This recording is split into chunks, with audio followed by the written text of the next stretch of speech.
नमस्कार. इन्स्पेक्टर मंजू या मालिकेच्या पुढील भागामध्ये आपल्याला जबरदस्त असा ट्विस्ट बघायला मिळतोय, ज्यामध्ये आपल्याला बघायला मिळतंय की आता सगळेच जण मंजूच्या मागे लागलेले असतात की मंजू तू आता सवाशी नाही आहे, तर तू एक काम कर, त्या सत्याच्या नावाचं जे मंगळसूत्र गळ्यात घातले, जे टिकली लावली आहे, जोडवी वगैरे घातलेत ना, ती सगळी काढून टाक. आता मंजूची आईसुद्धा मंजूला हेच सांगते, पण मंजू मात्र हे सगळं करायला नकार देते.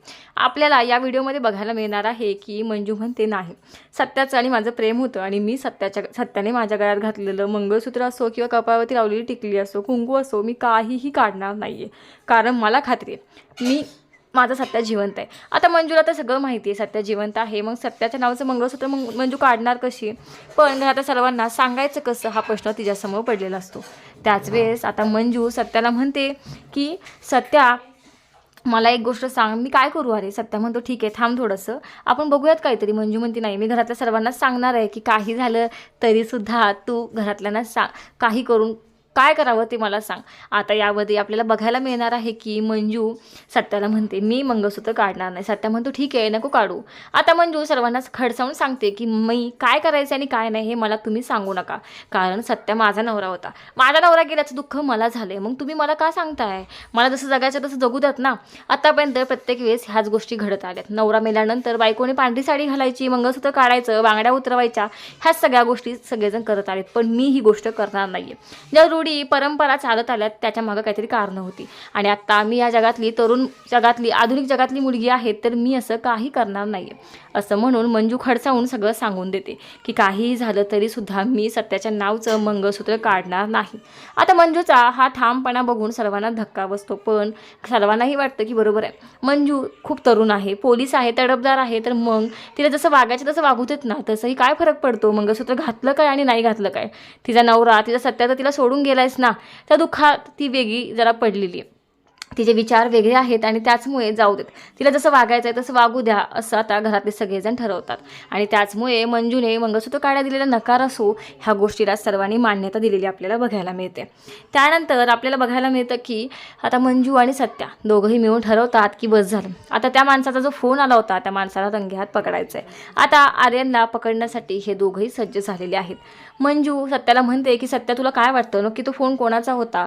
त्यावेळेस सत्या सांगतो की मला तर वाटतं की तो फोन आर्यनचाच होता, कारण आर्यन हे सगळं करू शकतो, बाकी इतर कोणी काही करू शकणार नाही आहे. कारण फोन येण्याच्या थोड्याच वेळ आधी आर्यन निघून गेला होता. त्यावेळेस सत्या आता त्याच्या माणसांना सांगून नंबर पण शोधून काढतो. त्यावेळेस जिथून फोन आला होता ते लोकेशन समजतं, आणि ते लोकेशन दुसरं तिसरं लांब नसून मंजूच्या घरापासून अगदी 5 मिनिटाच्या अंतरावरती होतं.